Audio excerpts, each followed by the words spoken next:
Γεια σας παιδιά και καλώς ήρθατε σε ένα ακόμα βίντεο στο κανάλι μου. Είμαι ο Δημήτρης Cubing και αυτό το βίντεο θα σας δείξω πώς να λύσετε το Pyraminx, αυτόν εδώ τον τριγωνικό κύβο με τη μέθοδο των αρχαρίων. Δηλαδή έναν εύκολο τρόπο αν είστε καινούργοι και θέλετε τώρα να το μάθετε για να αρχίσετε να ξεκινάτε. Οπότε παίρνετε το κύβο σας. Πάμε πρώτα να δούμε κάποια σημαντικά στοιχεία του κύβου. Καταρχάς, αυτός ο κύβος έχει 3 διαφορετικά είδη κομματιών. Είναι τα κομμάτια τα οποία είναι στις άκρες, δηλαδή αυτά, τα tips που λέμε, έχει 4, 1, 2, 3, 4 και δεν κάνουν κυριολεκτικά τίποτα. Δεν παίζουν σχεδόν κανένα ρόλο στη λύση, θα το δείτε μετά. Και μετά, αφού εξαιρούμε στην ουσία αυτά τα 3 έξω, μένουν αυτό τα μέσα.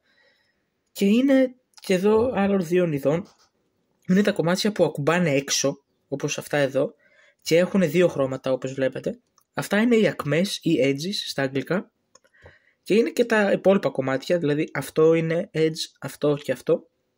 Τα 3 μεσαία, να το πω εισαγωγικά, αυτό, αυτό και αυτό, είναι τα κέντρα. Τα οποία αυτά δεν αλλάζουν θέσεις, δηλαδή αυτό το κέντρο δεν μπορεί να έρθει εδώ. Γυρνάει μόνο γύρω από τον εαυτό του. Άρα μπορεί να πάει εδώ, εδώ και εδώ. Οπότε κάθε κομμάτι έχει 3 πιθανά χρώματα. Να το πω έτσι. 3 κέντρα που συνδέονται μεταξύ τους. Δηλαδή αυτό το κόκκινο είναι μαζί με αυτό το πράσινο. Πάντα αυτά τα 2 είναι δίπλα, δεν χωρίζονται. Και είναι δίπλα με αυτό το μπλε που είναι μεταξύ τους όλα δίπλα. Αυτό γίνεται για κάθε ένα. Στη συνέχεια θα χρειαστεί να μάθετε και κάποια ονοματολογία. Δηλαδή να λέμε τις κινήσεις με γράμματα. Αλλά αυτό δεν είναι του παρόντος. Αν ξέρετε οποιοδήποτε άλλο κύβο να λύνετε, ξέρετε και την ονοματολογία εδώ. Είναι το ίδιο πράγμα. Οπότε πάμε να ξεκινήσουμε με τη λύση. Το βήμα πρώτο είναι να φτιάξουμε μία πλευρά καταρχάς. Πριν πάμε σε αυτό, πάμε να λύσουμε πρώτα τα tips, αυτές τις γωνίες που είπα, επειδή δεν χρειάζονται πουθενά. Οπότε κυριολεκτικά είναι το πιο γελίο βήμα σε οποιοδήποτε κύβο. Απλά παίρνετε τον κύβο, βρίσκετε μια γωνία που είναι γυρισμένη λάθος και τη γυρνάτε μέχρι να ταιριάζει σε κάθε πλευρά με τα κέντρα. Έτσι, δηλαδή, έτσι. Και αυτό κάνετε με όλες. Κάποιες μπορεί να είναι λυμμένες. Αν δεν είναι λυμμένοι, όπως αυτή, τη γυρνάτε. Δηλαδή, για παράδειγμα, όχι έτσι, που είναι λάθος, μέχρι να ταιριάζει με τα χρώματα από κάτω. Αυτά ήτανε. Αυτό κάνουμε με τα tips. Μετά δεν τα ξαναβλέπουμε ποτέ μέχρι το τέλος της λύσης. Γι' αυτό λέω ότι είναι άσχετα στην ουσία. Οπότε, τι κάνουμε στη συνέχεια. Στη συνέχεια διαλέγουμε μια πλευρά, οποιαδήποτε θέλουμε του κύβου, δεν έχει καμία σημασία. Εγώ θα πάρω αυτή την πλευρά και βλέπουμε τα κέντρα της πλευράς. Όπως είπα, τα κέντρα είναι αυτά τα μεσαία κομμάτια και ενώνονται 3 μαζί. Δηλαδή αυτό ενώνεται με αυτό και αυτό είναι ένα κέντρο στην ουσία. Και θα δούμε, καταρχάς ο κύβος έχει 4 χρώματα. Ωραία. Οπότε πρέπει να δούμε ποιο από τα 4 χρώματα εμφανίζεται και στα 3 κέντρα. Για παράδειγμα, κοιτάμε, το πάνω έχει κόκκινο, κίτρινο, έτσι, και μπλε.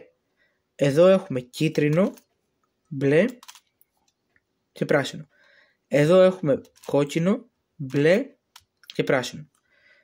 Το χρώμα που εμφανίζεται και στα 3 από μία φορά είναι το μπλε και κανένα άλλο δεν εμφανίζεται. Οπότε, αφού βρίσκουμε με αυτόν τον τρόπο ποιο είναι το χρώμα που πρέπει να βάλουμε σε αυτή την πλευρά, βλέποντας ποιο χρώμα από τα 4 υπάρχει και στα 3 κέντρα. Οπότε είναι το μπλε σε αυτή την περίπτωση, σε εσάς μπορεί να είναι οποιοδήποτε άλλο από τα χρώματα. Αν είναι το μπλε για παράδειγμα, παίρνετε τα μπλε και κάνετε και τα 3 κέντρα μπλε. Αυτό είναι ήδη έτοιμο, οπότε γυρνάμε μέχρι το κέντρο, μέχρι να έρθει το μπλε μπροστά και το ίδιο από την άλλη πλευρά. Να έρθει το μπλε εδώ. Αυτό είναι το πρώτο βήμα ώστε να τελειώσουμε την πρώτη πλευρά. Οπότε από εδώ και πέρα, την μία πλευρά που αρχίσαμε να λύνουμε και έχουμε βάλει τα κέντρα που είναι λυμμένα, αυτή την πλευρά από εδώ και πέρα θα την έχουμε κάτω και δεν θα την βγάζουμε από κάτω. Δηλαδή κάθε φορά που θα κάνουμε κινήσεις, το μπλε χρώμα σε μένα, το όποιο χρώμα σε εσάς για να τύχει, θα το βάζετε στην κάτω πλευρά. Έτσι δηλαδή. Οπότε το επόμενο βήμα είναι να βάλουμε αυτά τα 3 κομμάτια. 1, 2, 3 αυτές τις τρεις ακμές που είπαμε που έχουν τα δύο χρώματα για να φτιαχτεί στην ουσία όλη η μπλε πλευρά. Τώρα, δεν μπορούμε, για παράδειγμα, αυτό εδώ το κομμάτι μπορεί κάποιος να το δει και να πει είναι σωστό καθώς είναι μπλε και βοηθάει στο μπλε. Το συγκεκριμένο κομμάτι είναι λάθος, καθώς δεν πρέπει μόνο τα μπλε να είναι αυτά τα δύο, για παράδειγμα, μπλε. Αν δούμε στο πλάι μιας πλευράς, βλέπουμε ότι έχουν σχηματιστεί αυτά εδώ που όταν φτιάχνουμε το μπλε φτιάχνονται παράλληλα και άλλες πλευρές. Άρα εδώ τα κίτρινα βλέπουμε, εδώ τα κόκκινα. Οπότε αυτό εδώ το κίτρινο δεν πρέπει να είναι κίτρινο εδώ, καθώς αυτή η πλευρά κάποτε πρέπει να γίνει πράσινη. Αν είναι το κίτρινο εδώ θα μας ενοχλεί. Αυτό πρέπει να είναι πράσινο στην ουσία. Πρέπει δηλαδή, για να θεωρείται ένα κομμάτι σωστό, να μην είναι λυμμένο μόνο στην κάτω μας πλευρά, αλλά να είναι και στις γύρω. Οπότε εδώ δεν μπαίνει το κομμάτι αυτό εδώ. Πρέπει να είναι πράσινο αυτό. Οπότε με λίγα λόγια τι κάνουμε. Κρατάμε το κύβο έτσι και ψάχνουμε στην πάνω πλευρά, αυτό δηλαδή, όχι στο κάτω, στο πάνω, να βρούμε ένα κομμάτι με το χρώμα της κάτω πλευράς. Όπως για παράδειγμα εγώ έχω αυτό που είναι πράσινο και μπλε. Οπότε το χρειαζόμαστε καθώς είναι μπλε και μπαίνει στο μπλε. Οπότε θα σας δείξω δύο τρόπους για να βάζετε αυτά τα κομμάτια μέσα. Είναι το ίδιο πράγμα, είναι και οι δύο εύκολοι, μπορείτε να κάνετε όποιον από τους δύο θέλετε. Και στους δύο τρόπους, το πρώτο πράγμα είναι να δούμε ποιο είναι το άλλο χρώμα. Όχι δηλαδή το μπλε, ποιο είναι το άλλο χρώμα. Σε αυτή την περίπτωση είναι το πράσινο. Άρα πάμε να βρούμε που είναι τα υπόλοιπα πράσινα που έχουν σχηματιστεί εδώ κάτω. Για παράδειγμα εδώ έχουμε τα κόκκινα, εκτός από το μεσαίο γιατί είναι το κομμάτι που μας λείπει. Έχουν εδώ τα κόκκινα, εδώ είναι τα πράσινα. Οπότε για τον πρώτο τρόπο θα βάλουμε το κομμάτι, για παράδειγμα όχι εδώ, το μπλε χρώμα να μην το βλέπουμε. Αν το βάλουμε σε αυτή ή σε αυτή τη θέση θα το βάζουμε ή σε αυτή, ανάλογα την περίπτωση, θα κοιτάτε ποιο από τα δύο ταιριάζει. Θα δείξω και με τους δύο τρόπους, και αριστερά και δεξιά. Θα κοιτάτε να βάζετε το μπλε να κοιτάει πίσω. Δηλαδή, αν βάλουμε το μπλε εδώ, το μπλε κοιτάει μπροστά, άρα δεν μας ταιριάζει. Οπότε δοκιμάζουμε την άλλη θέση. Έτσι είναι σωστό. Το μπλε δηλαδή να είναι πίσω. Οπότε τώρα τι κάνουμε. Θα πιάσουμε την πλευρά, ή την αριστερή ή τη δεξιά, όχι την πλευρά που είναι το κομμάτι μας. Δηλαδή, το κομμάτι εμείς το βάλαμε δεξιά. Άρα θα πιάσουμε την αριστερή πλευρά και θα το σηκώσουμε έτσι πάνω, ώστε το μπλε κέντρο να έρθει πάνω.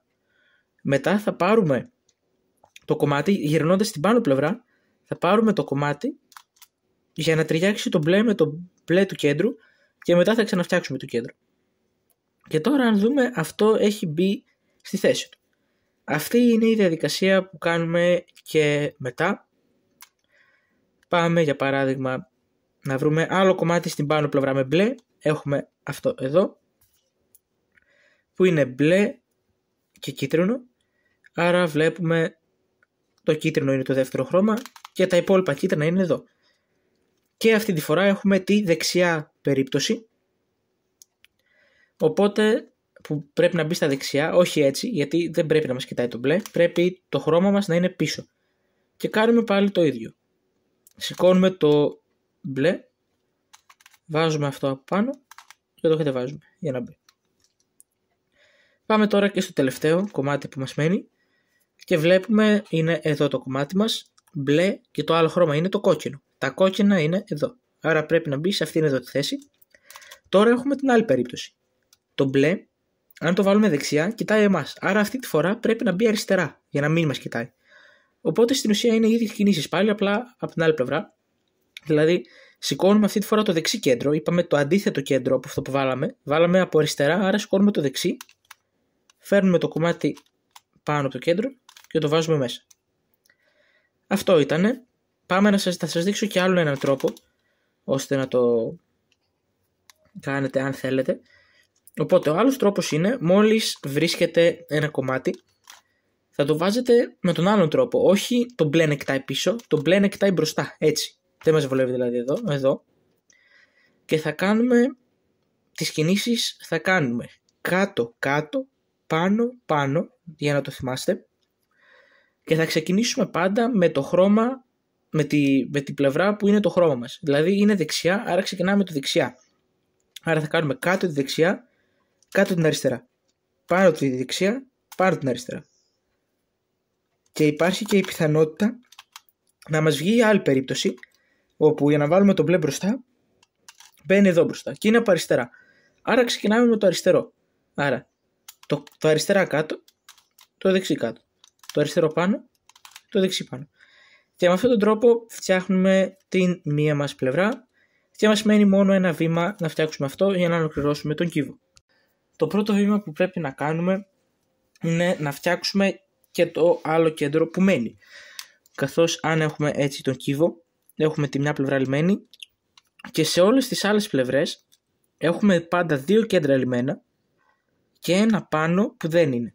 Ή μπορεί και να είναι. Αν είναι, καλώς. Αν δεν είναι και έχετε διαφορετικό χρώμα αυτό από αυτό, γυρνάμε το πάνω όσες φορές χρειαστεί μέχρι να ταιριάζουν και τα τρία κέντρα να έχουν ίδιο χρώμα σε κάθε πλευρά. Αφού το κάνουμε αυτό, υπάρχουν κάποιες διαφορετικές περιπτώσεις και πρέπει εμείς να καταλάβουμε ποια έχουμε ώστε να κάνουμε τις σωστές κινήσεις για να το λύσουμε.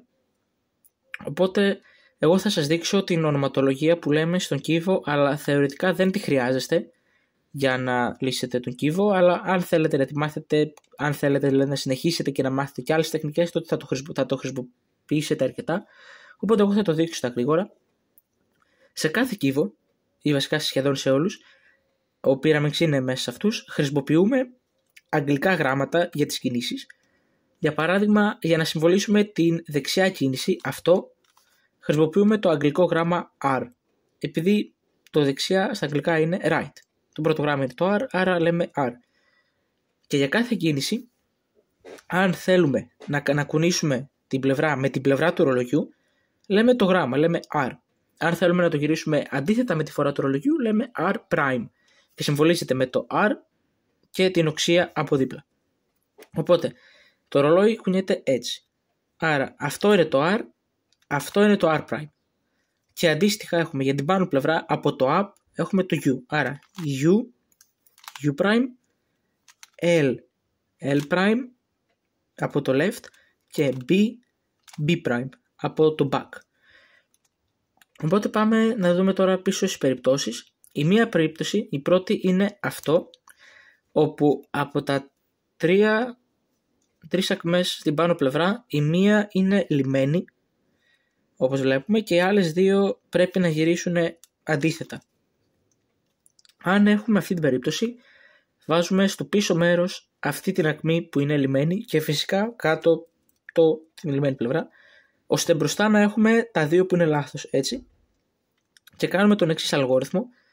Θα δείξω τις κινήσεις με την ονοματολογία που έδειξα στην οθόνη, αλλά θα κάνω και τις κινήσεις αργά, ώστε αν δεν ξέρετε την ονοματολογία, να το δείτε έτσι. Οπότε έχουμε αυτό και κάνουμε το παρακάτω.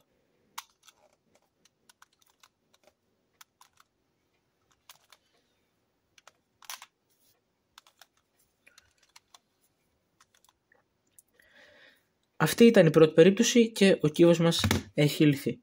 Η περίπτωση νούμερο 2 είναι αυτή εδώ, όπου παίρνουμε τον κύβο, αυτή τη φορά χρησιμοποίησα άλλο χρώμα, οπότε μην μπερδευτείτε γι' αυτό. Πρέπει να συνηθίσετε ότι κάθε φορά στην κάτω πλευρά μπορεί να έχει διαφορετικό χρώμα, οπότε για τώρα στο κάτω είναι το κίτρινο. Οπότε, όπως είπαμε, το πρώτο βήμα είναι να ταιριάξουμε τα κέντρα, αυτό το πάνω με αυτά τα δύο, άρα γυρνάμε μέχρι να ταιριάξουν έτσι, δηλαδή πράσινα όλα εδώ, μπλε όλα εδώ, κόκκινο όλα εδώ. Και βλέπουμε ότι έχουμε αυτή την περίπτωση. Όταν έχετε αυτή την περίπτωση, βλέπετε ότι σε κάθε πλευρά τα χρώματα που έχουν οι ακμές είναι το ίδιο. Δηλαδή, αλλά είναι διαφορετικό από τα κέντρα. Δηλαδή, δύο κόκκινα, δύο πράσινα, δύο μπλε. Όταν έχουμε αυτή την περίπτωση, θα γυρίσουμε ώστε να ταιριάζουν αυτά εδώ οι ακμές με τα κέντρα. Δηλαδή, έτσι, ώστε να βγαίνει αυτό εδώ το σχηματάκι που έχουμε. Και τώρα εμείς θα δούμε, για να λυθούν τα κέντρα, προς τα ποια πλευρά πρέπει να γυρίσουν. Με τη φορά του ρολογιού έτσι ή με την αντίθετη φορά.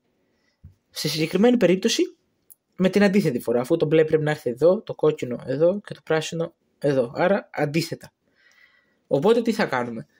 Θα κάνουμε αυτόν τον αλγόριθμο που θα δείτε, αλλά μπορώ να σας το δείξω και με κινήσεις ώστε να μην χρειάζεται να μάθετε αλγόριθμο και να σας βγαίνει.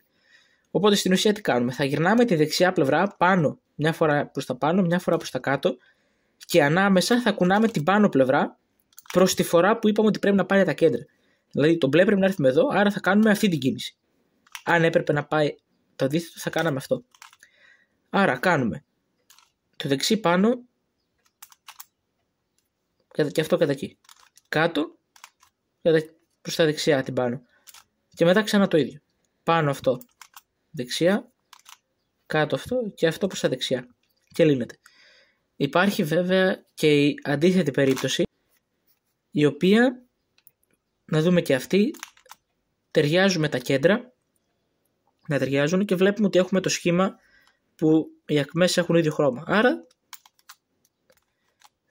ταιριάζουμε τις ακμές. Τώρα βλέπουμε ότι για παράδειγμα αυτό το μπλε πρέπει να έρθει εδώ, το πράσινο εδώ, το κόκκινο εδώ. Άρα πάει ορολογιακά, πάει κανονικά. Οπότε θα κάνουμε πάλι το ίδιο. Κουνάμε τη δεξιά πλευρά, αλλά αυτή τη φορά η πάνω πλευρά θα πηγαίνει αριστερά. Την κάνουμε μια πάνω, μια κάτω. Οπότε τώρα κάτω.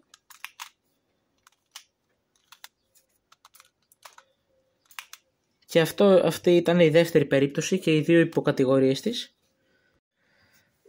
Πάμε τώρα στην τρίτη περίπτωση. Τώρα παίρνουμε το κέντρο ξανά, ίδια διαδικασία, να ταιριάζει αυτό με τα κάτω, πράσινο με τα πράσινα, κόκκινο με τα κόκκινα, κίτρινο με τα κίτρινα. Αυτή η περίπτωση βλέπουμε ότι δεν ταιριάζει με καμία από τις δύο προηγούμενες. Οπότε τι κάνουμε τώρα? Και αυτή η περίπτωση και η επόμενη που θα δείξω είναι αρκετά παρόμοιες. Οπότε όταν έχουμε κάτι τέτοιο, επίσης τώρα ξανά βάλω το μπλε κάτω, όταν έχουμε κάτι τέτοιο θα κοιτάμε, όταν δηλαδή δεν είναι ούτε η πρώτη περίπτωση ούτε η δεύτερη, θα κοιτάμε ποια από τις τρεις ακμές δεν ταιριάζει με κανένα χρώμα, όπως αυτή εδώ. Βλέπουμε ότι εδώ έχει κόκκινο και δεν ταιριάζει, εδώ έχει κίτρινο και δεν ταιριάζει. Οι άλλες δύο ταιριάζουν τουλάχιστον ένα χρώμα. Δηλαδή ταιριάζει το πράσινο, το κόκκινο δεν ταιριάζει. Ταιριάζει όμως το πράσινο, ένα από τα δύο, και το ίδιο και με αυτή. Ταιριάζει μόνο το κίτρινο. Αυτή δεν ταιριάζει τίποτα από τα δύο. Οπότε αυτή θα τη βάλουμε πίσω. Και θα δούμε τι έχουμε μπροστά. Υπάρχει πιθανότητα ή το αριστερό να είναι λυμμένο, κίτρινο με τα κίτρινα, ή να είναι το δεξί. Σε αυτή την περίπτωση έχουμε το αριστερό και κάνουμε αυτόν τον αλγόριθμο. Αν έχετε το δεξί, κάνετε τον αλγόριθμο που θα δείξω συνέχεια. Οπότε, αν είναι αριστερά, κάνετε αυτό.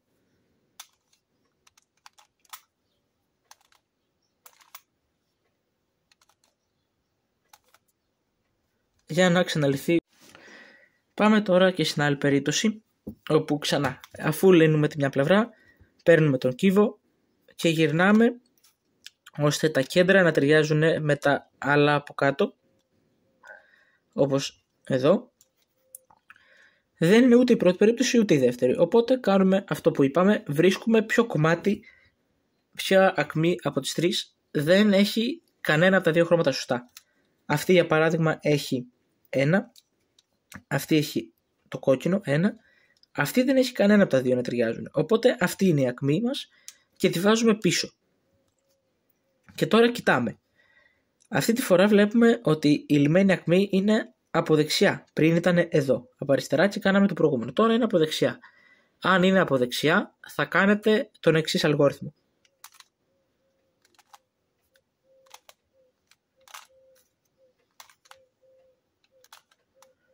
Και πάλι θα λυθεί ο κύβος.